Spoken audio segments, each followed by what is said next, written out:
Pada suatu masa di pesisir utara Jawa, hiduplah seorang ulama karismatik bernama Sek Jangkung. Ia bukan hanya dikenal karena kedalaman ilmunya, tetapi juga karena karomah yang tak sedikit disaksikan oleh rakyat Jepara dan sekitarnya. Sek Jangkung bukan nama sebenarnya, ia dikenal demikian karena tubuhnya yang tinggi melebihi orang kebanyakan, hingga tampak menjulang jika berjalan di tengah keramaian. Ia adalah cucu dari Sunan Kudus, dan belajar langsung dari para wali besar di tanah Jawa. Sejak kecil, ia menunjukkan kecerdasan luar biasa dan kepekaan spiritual yang membuat orang-orang takjub. Salah satu kisah paling legendaris terjadi saat paceklik hebat melanda daerah Jepara. Hujan tak turun selama berbulan-bulan, sawah retak, dan rakyat kelaparan. Sek Jangkung kemudian berdiri di tengah alun-alun, memegang tongkat kayu cendana miliknya, lalu menengadah ke langit. Dengan tenang, ia membaca doa dan berseru, "Wahai langit, tunduklah atas izinnya kepada dua hamba ini." Hanya beberapa menit setelah itu, awan gelap menggulung dari ufuk utara, petir menyambar, dan hujan deras pun mengguyur tanah yang kering. Masyarakat sujud, menangis haru, menyaksikan mukjizat di depan mata mereka.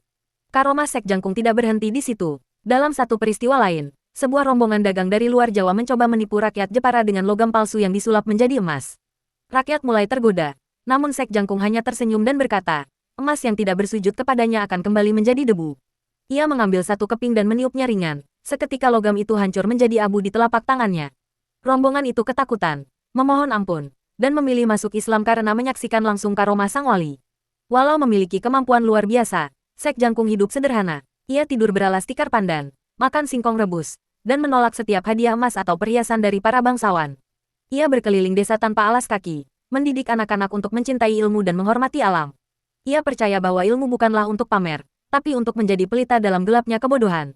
Bahkan, ketika Sultan Jepara ingin menjadikannya penasihat kerajaan, Sek Jangkung menolak halus dengan berkata, biarkan aku menjadi rakyat, karena doaku berasal dari bumi untuk langit, bukan dari singgasana.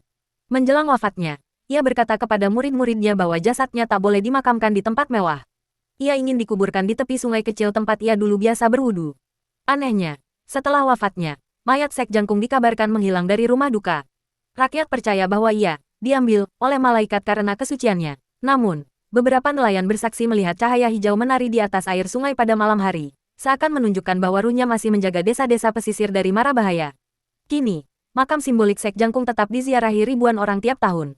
Mereka datang bukan hanya mencari berkah, tapi juga mengenang sosok yang mengubah desa kecil menjadi pusat ilmu dan keteladanan.